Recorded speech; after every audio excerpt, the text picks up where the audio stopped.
Paint, plywood एवं हर प्रकार की हार्डवेयर से संबंधित आइटम खरीदने के लिए संपर्क करें छाबड़ा हार्डवेयर, बड़ा बम, मिश्रा हॉस्पिटल के सामने। मध्य प्रदेश के खंडवा में आज किशोर सभागृह में पुण्य श्लोक रानी अहिल्याबाई होलकर की 300वीं जन्म जयंती भाजपा ने एक संगोष्ठी के तौर पर मनाई। इसमें मुख्य वक्ता के तौर पर बुरहानपुर की विधायक अर्चना चिटनिस को बुलाया गया। खंडवा सांसद ज्ञानेश्वर पाटिल इसमें विशिष्ट अतिथि थे और इसके अलावा एसएन कॉलेज के पूर्व प्राचार्य भी इस कार्यक्रम में थे। भाजपा के काफी नेता थे, श्रोतागण थे। सभी ने सिलसिलेवार तरीके से, जो खासकर प्रमुख अतिथि थे और प्रमुख वक्ता थे, उन्होंने रानी अहिल्याबाई के जीवन को लेकर विस्तार से प्रकाश डाला। प्रत्येक व्यक्ति ने अपने अपने तरीके से पुण्य श्लोक रानी अहिल्याबाई होलकर की जीवन गाथा को लेकर और भारत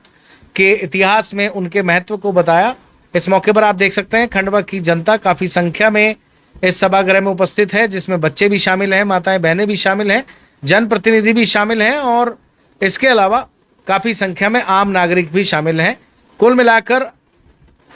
पुण्य श्लोक रानी अहिल्याबाई होलकर की 300वीं जन्म जयंती पर उनके जीवन काल में भारत को मजबूत बनाने में उनका क्या अभूतपूर्व योगदान था और उनकी जो वीर गाथाएं थी उसके बारे में सभी ने बखान किया। चलिए इस मौके पर जो विभिन्न वक्ताओं ने अपनी बात रखी है उनकी बात भी आपको सुनवा देते हैं। अर्चना चिटनिस बोल रही हैं, सांसद खंडवा ज्ञानेश्वर पाटिल बोल रहे हैं, खंडवा महापौर अमृता यादव बोल रही हैं और इसके अलावा जो एसएन कॉलेज के पूर्व प्राचार्य हैं उन्होंने भी अपनी बात रखी। अब आपको सांसद खंडवा ज्ञानेश्वर पाटिल जो विशिष्ट अतिथि थे उन्होंने इस विषय पर क्या कहा और जो मुख्य वक्ता थी अर्चना चिटनिस उन्होंने क्या कहा, उनकी बात सुनवा देते हैं। लोक माता अहिल्या देवी का जब नाम आता है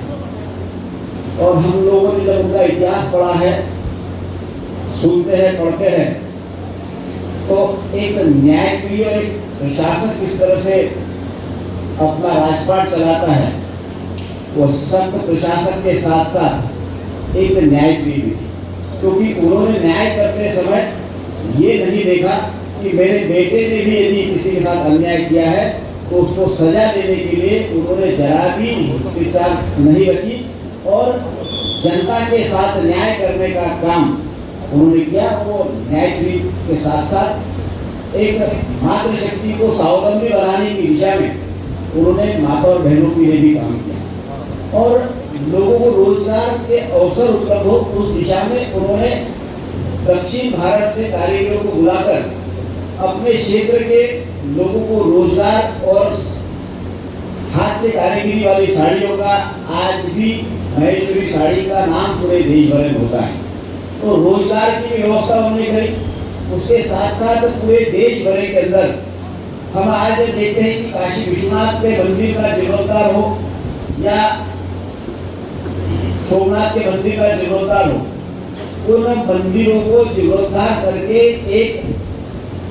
आस्था का केंद्र बनाने का काम और सनातन धर्म और संस्कृति का ध्वज पूरे देश भर में लहराने का काम अहिल्या देवी जी के माध्यम से हुआ है। वो एक ऐसी बेटी थी कि जिन्होंने माँ बाप के घर की बेटी रही, वो सास ससुराल में जाने के बाद में भी वो हमेशा बेटी ही रही, सास ससुर की भी बेटी रही और बेटी बनकर उन्होंने शासन को चलाने का काम किया और उन्होंने बहुत सारे उनके ऊपर दुख आए, दुख के बादल मंडराए, लेकिन दुख के बादल में मंडराने के बाद भी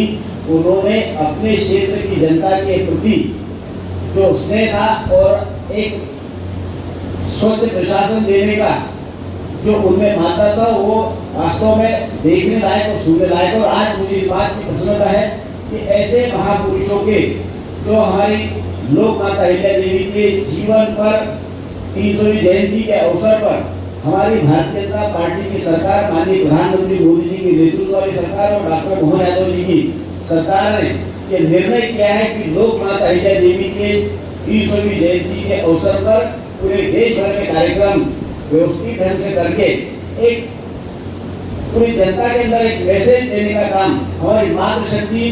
को संबोधित करने के लिए हमारे देश के श्री प्रधानमंत्री माननीय मोदी जी 31 तारीख को भोपाल में पधार रहे और हमारे मध्य प्रदेश की सरकार डॉक्टर मोहन यादव जी की सरकार ने हमारे मध्य प्रदेश के साथ साथ पूरे देश भर में अहिल्या देवी के जीवन पर नाटक मंच के माध्यम से 15 के आसपास हमारे मध्य प्रदेश के अंदर उनका नाटक मंचन के माध्यम से उनके जीवन की गाथा को जन जन तक पहुंचाने का काम किया। आज हम सब लोगों के लिए प्रसन्नता की बात है कि हमारी ये डबल इंजन की सरकार लोक माता अहिल्या देवी के बताए हुए मार्ग पर चलने का काम कर रही है, क्योंकि बोलने के लिए भी मुख्य वक्ता के रूप में अर्चना दीदी हम लोगों के बीच में, अर्चना दीदी का अहिल्या देवी के ऊपर बहुत अच्छा अध्ययन है और अहिल्या देवी के जीवन से प्रेरित होकर दीदी ने तो अपनी पोती का नाम भी अहिल्या रखा था। तो इससे हम इस बात का अंदाज लगा सकते हैं कि दीदी का अध्ययन अहिल्या देवी पर कितना अच्छा है। तो मैं आप और दीदी के बीच में ज़्यादा बाधा न बनते हुए हम सब लोग दीदी को सुनने क्या है, अहिल्या देवी के जीवन से हम लोगों ने भी निश्चित रूप से प्रेरणा लेना चाहिए और हम सब लोग ये प्रण लेके अहिल्या देवी ने जिस तरह से स्वच्छ प्रशासन देने का काम किया और उन्होंने जो उल्लेखनीय काम समाज को सुधारने के लिए धर्म के क्षेत्र में जो उन्होंने काम किए, उन कामों को हम आगे बढ़ाने की उनसे जो प्रेरणा मिली है उन कामों को हम अधूरे कार्य को आगे बढ़ाए, यही उनके लिए सच्ची श्रद्धांजलि होगी। और वास्तव में उनके जीवन को हम पढ़कर उनके बताए मार्ग पर चलेंगे तो निश्चित रूप से हम सब लोगों का भी जीवन धन्य होगा। आप सभी को पुनः बहुत बहुत शुभकामनाएं देता हूँ और अहिल्या देवी जी के जीवन पर हम लोग बहुत सुनकर उनके जीवन को हम पढ़कर हमारे जीवन में आत्मसात करने का काम करें। आप सभी को पुनः बहुत धन्यवाद।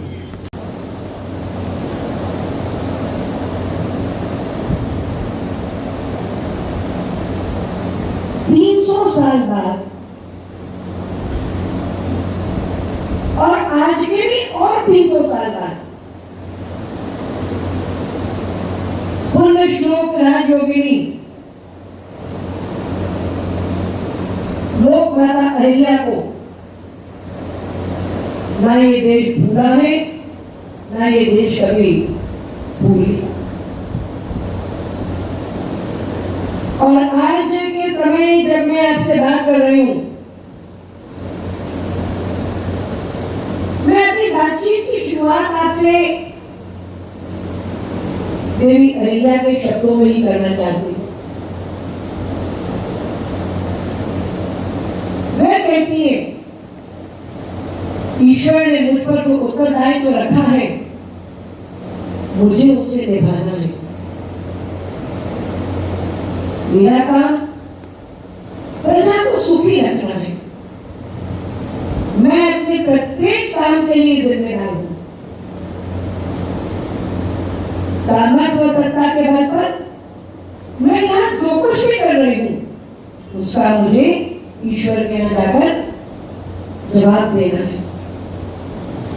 मेरा यहाँ कुछ भी नहीं, जिसका है उसके पास भेजती हूँ। मैं जो कुछ लेती हूँ मुझ पर ऋण है, ना जाने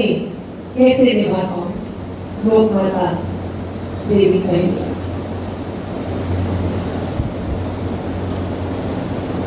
आमतौर पर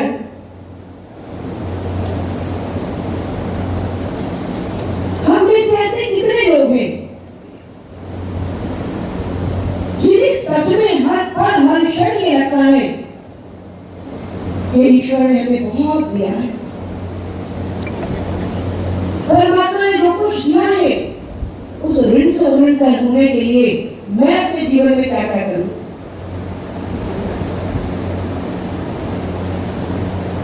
साधारणतः सर हम राजनीति के क्षेत्र के लोगों को जो मिला वो याद नहीं रहता और जो नहीं मिला या कम मिला उसे हम भूलते हैं। और लोक माता अहिल्या के जीवन से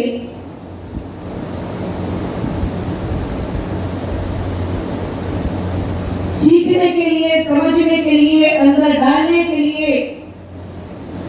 प्रेरणा लेने के लिए बहुत कुछ है। और निरंतर चिंतन की, मनन की,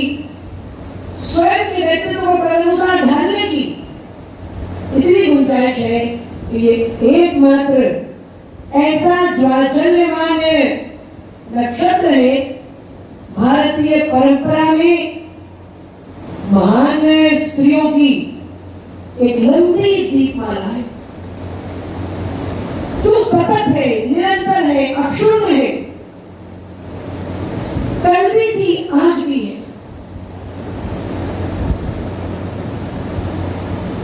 श्री देश की इस अक्षुण्ण परंपरा का एक ज्योतिर्मय नक्षत्र देवी अहिल्या है। और उनके व्यक्तिगत जीवन के बारे में बहुत लंबी बात न करते हुए मैं केवल आप सबको ये स्मरण कराना चाहूंगी कि मैं भी काम करती हूँ, आप सब भी अपने अपने क्षेत्र में जनप्रतिनिधि के तौर पर किसी न किसी कारण से आप सब अपने अपने जिम्मेदारियों को निभा रहे हैं।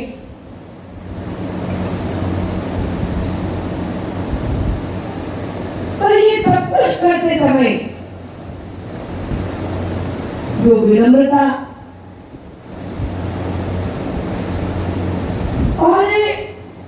अपना काम करते हुए, अपने कर्तव्यों का परिपालन करते हुए